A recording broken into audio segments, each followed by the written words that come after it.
Okay, are we good on the recording? Test 1, 2. Sounds good. Okay. Okay, go ahead. How do people see monitoring and evaluation in one word? Not again. Challenging. Burdensome or burden. Burden. But I think that that's starting to change. What could monitoring and evaluation be? An opportunity. Opportunity. I like that. An opportunity for improvement. What would you say? See, I think for me, there might be a lot to learn, but that once you do, you can see how useful it is. I want to make data fun. You are listening to the Monitoring and Evaluation Technical Assistance, or META podcast. Improving the collection, management, analysis, and use of data to improve outcomes for refugees in the U.S. Brought to you from the International Rescue Committee with the support of the Office of Refugee Resettlement. META. Welcome to another episode of the META podcast. My name is Jamie Costigan, and I am the Design, Monitoring, and Evaluation Technical Advisor for IRC's U.S. programs and the META project. Today, we're going to be talking about why it's important to integrate gender considerations into monitoring and evaluation planning, and we're going to share some tips for getting started. Today, we're joined by Priya Alvarez, Evaluation Specialist at UN Women. Priya served as the Gender Budgeting Specialist in the European Union, and she's worked as an independent evaluator and gender equality expert for a range of nonprofit organizations, national governments, bilateral agencies, and UN entities. She holds an MS degree in Evaluation of Public Policy. So let's jump right in. Priya, can you tell us why is it important to integrate gender into our monitoring and evaluation systems?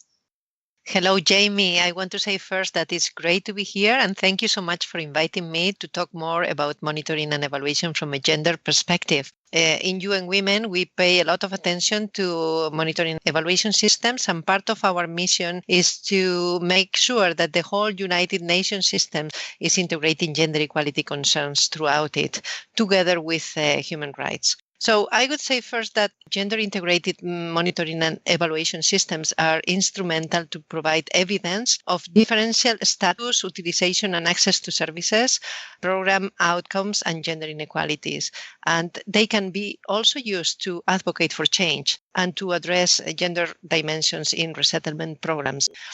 When we talk about gender equality, there is always a duality. On the one hand, we talk about programs that successfully reach those in need, that they are good for women and girls as well as for men and boys. And we know that if we don't pay attention, we run the risk of taking for granted that the male norm defines everybody's needs and priorities. But on the other hand, it's also important to ensure that programs actively contribute to gender equality. At a very minimum, we need to be aware whether our program is favoring equality or it's worsening or increasing the situation of gender inequality. Thanks, Priya. That's really interesting. And you touched on the fact that it's important to have monitoring and evaluation systems that integrate gender considerations because of the importance in understanding inequalities in the results that we're seeing for clients. One of the first steps to planning monitoring and evaluation is clearly defining the results that we want to see, outlining these in a results framework, or as we talk about with the META project, the theory of change diagram. These results or outcomes determine not just what we're measuring, but also the activities that we're implementing and how we go about implementing them. What does it look like, in your view, to integrate gender into the results or the outcomes planning process, and why is this important? Good question. When we integrate gender equality in our results chain, being log frames or our theory of change, we can address gender in two different dimensions. One is addressing the practical needs of women and girls. We know that approximately half of the total number of refugees are women or girls, and that conflict and disaster affect disproportionately women's and girls' lives, and in ways that are quite distinct from men and boys. They might be needs related to sexual and reproductive health. They may face precarious security or needs for physical protection. They might be exposed to exploitation and abuse. But also women and girls may face barriers to accessing the protection systems that are already available for all refugees. And that may happen because of social norms or fear that prevent them from requesting protection. They may not even identify that some services are available for them. They may feel that they need permission or that they cannot ask for what they need. We need to be aware as well of these gender norms operating and interfering in the way people interact with our programs. That's why a good gender analysis should drive the program design and the metrics to measure success. So we need to treat women and girls differently because they have specific needs, but also we need to treat them equally because they have the same rights as men and boys. So women and girls are not only victims, they are also rights holders and agents of change. And here we sometimes see women's and girls' voices are not heard enough. They may face barriers to participation in planning and decision making and economic empowerment. They may not be consulted and listened. And therefore, not only we are undermining their potential, we are also neglecting the program potential. So this is a great reminder of the importance of ensuring that women and girls are consulted in needs assessments so that program design responds to their needs, their experiences, their preferences, and also the barriers that they're facing in accessing services and decision making. But it also makes me think about participatory program design and how important it is to include women and girls, particularly those who might face the most barriers in that process. Another thought that I had is that when we're articulating the results that we want to see in our programs, it could be really useful and simple even to replace the word clients or refugees with male and female clients or male and female refugees. I wonder if just making that small change would affect our program models as well as what data we're collecting and how we're going about analyzing it. But moving on. Determining what we want to learn about our programs is a key part of monitoring and evaluation planning because it affects what data we collect, how we're going to analyze it, how we're going to present the data, but also how we're going to use it.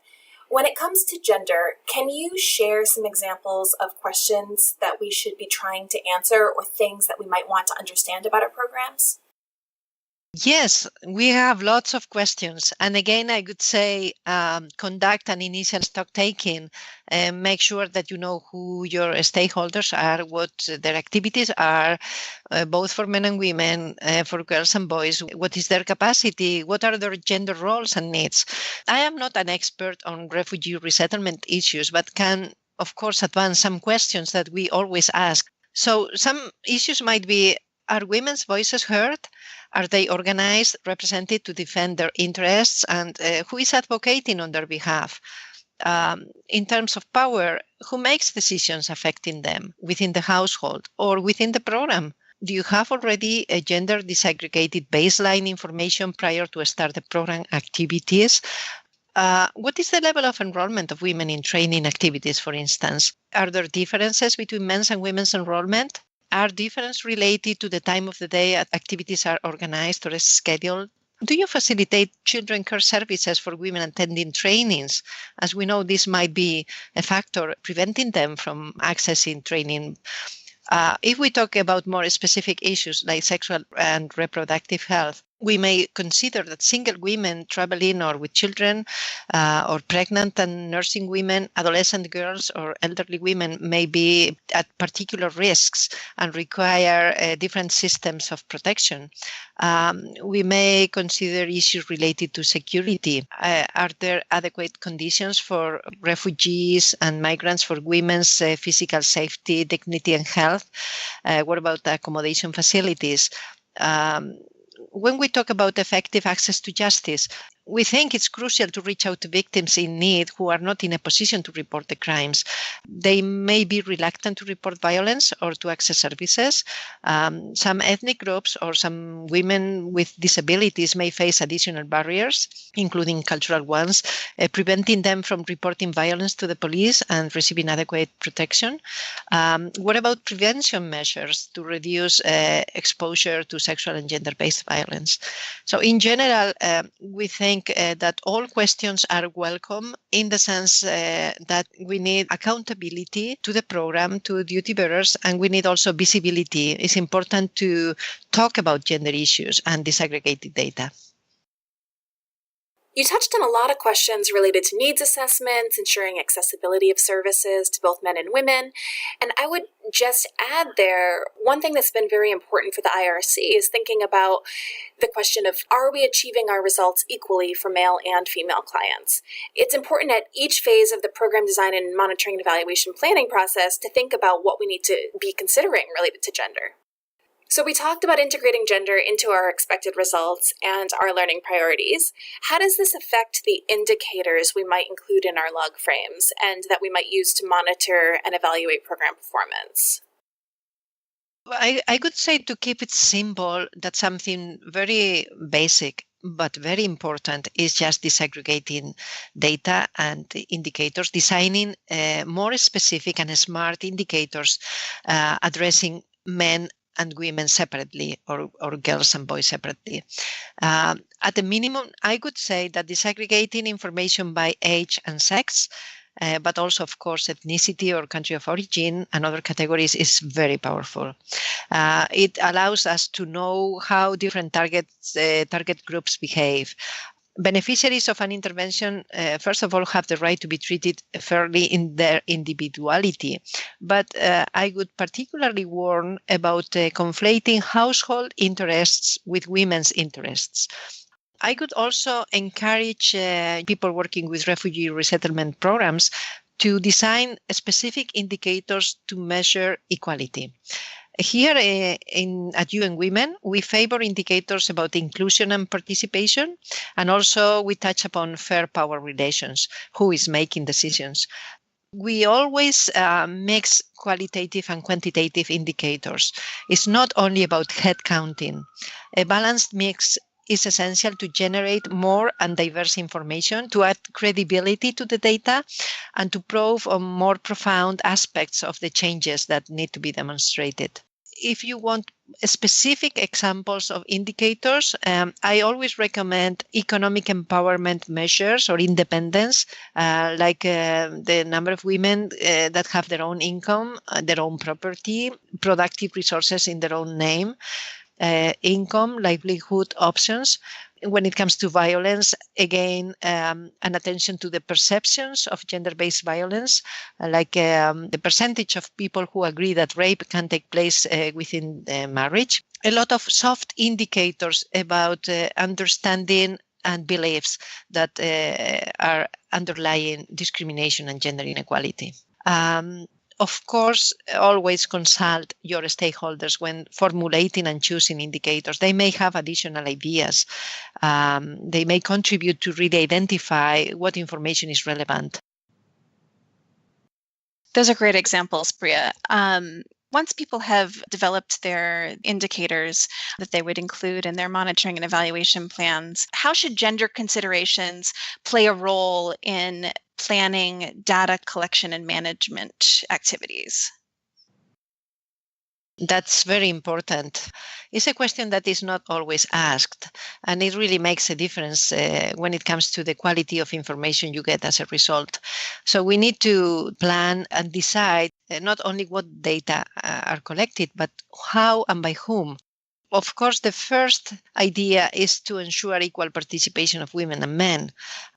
But it's also important to test the monitoring and evaluation tools and make sure that they are designed in ways that address differences. As we may talk about sensitive issues, when it comes to data collection, we need to ask questions about who is in the room when you ask the questions. You may need individual interviews or separate sessions to gather information. You may have to engage female interviewers and interpreters with enough training on gender equality. Sometimes people cannot verbalize abuse or situations of violence, but they can point at graphics or pictures, or they can identify with some stories. So you need to be creative in ways of capturing some of the aspects that are not so easy to report or share. Another important issue is to ensure the participation of the most vulnerable, and that may need more effort. We have to make sure that everybody understands the data collection processes and that victims are not at further risk as a result of this. And finally, from a feminist point of view, we use data collection as another intervention or program activity. So my advice would be proactive. Use all opportunities to raise awareness about the possibility of gender equality, about rights, power, change, and if that is the case, about the possibility of a life without violence. What about when you're planning for how data will be analyzed and reported? Can you tell us about how gender considerations might need to be taken there? Yeah, it's very important to decide beforehand how to organize reporting and feedback processes, and clearly identify who will analyze information, who will receive it, and how it will be used to guide program implementation. It is critical to report gender-based differences or lack of differences. At this stage, it's important to favor triangulation of the information obtained and ask multiple sources when it comes for interpretation and different possibilities to understand particular information. What we do at UN Women is we consult with stakeholder groups. We discuss with them at the end of the data collection stage findings, possible interpretations, and also we hear their views on the conclusions and recommendations for improving the program. In addition to that, it's important to guarantee that data is treated with respect and valued equally, recognizing differences but never underestimating the value of the information coming from anyone. It's not important only the information coming from the most articulate person in the room. Second, it's necessary to understand the gender equality context to inform interpretations of people's opinions. I think it's important in the context of resettlement to understand very well the situation of refugees, their country of origins, and the different nuances of gender equality and inequality in those contexts. And finally, it's important to pay special attention to data and information that refers to gender equality issues in the intervention. Sometimes the gains are very small. We used to say that in gender equality is always 2 steps forward and 1 step back.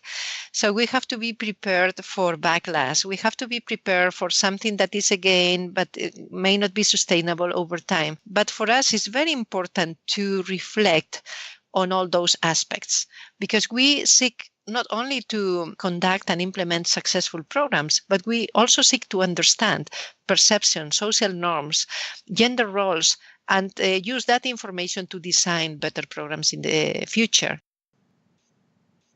Of course, one of the most important monitoring and evaluation activities is using the data that we're collecting to inform and improve future program design.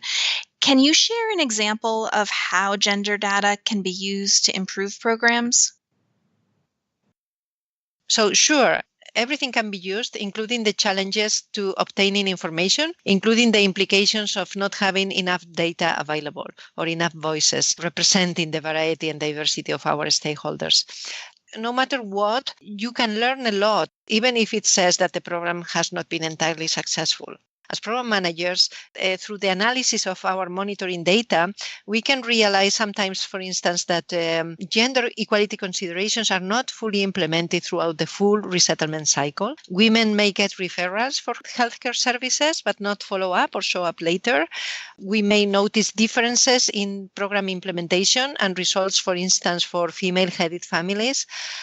We may need to ask further questions to understand those differences and strengthening our program to reach equally both women and men. A very important attention has to be given to women's employment and expectation of unpaid work of women as well, particularly when it comes to care work. Gender equality considerations can be, interestingly, not only addressing women and girls, also men and boys. We have examples of growing preoccupation with early school dropouts for young boys being more frequent than for girls. We may also have situations where young girls are at a disadvantage or they marry way too early. In our M&E exercises, we are also mindful of unintended effects. We have seen that sometimes when women are empowered, the likelihood of escalating gender-based violence may increase.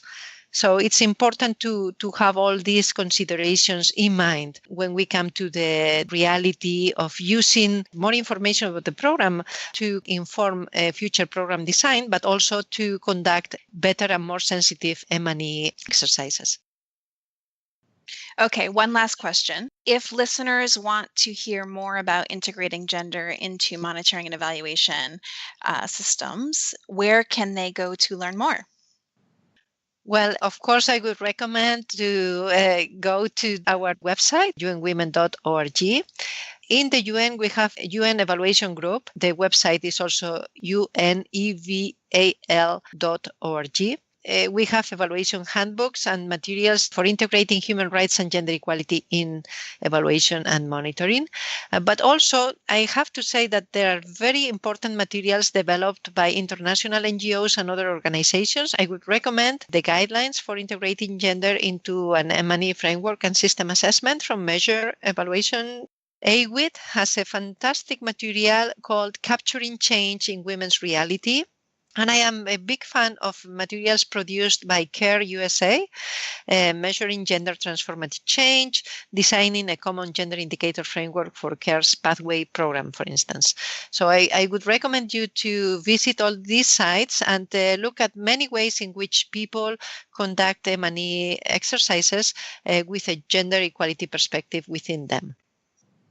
Those are great suggestions, and we will be adding links on our website as well. And I'll add that listeners who are working with ORR-funded organizations can reach out to Meta directly for one-on-one support with integrating gender into monitoring and evaluation. And with that, we've come to the end of the podcast. Thank you, Priya, so much for taking the time.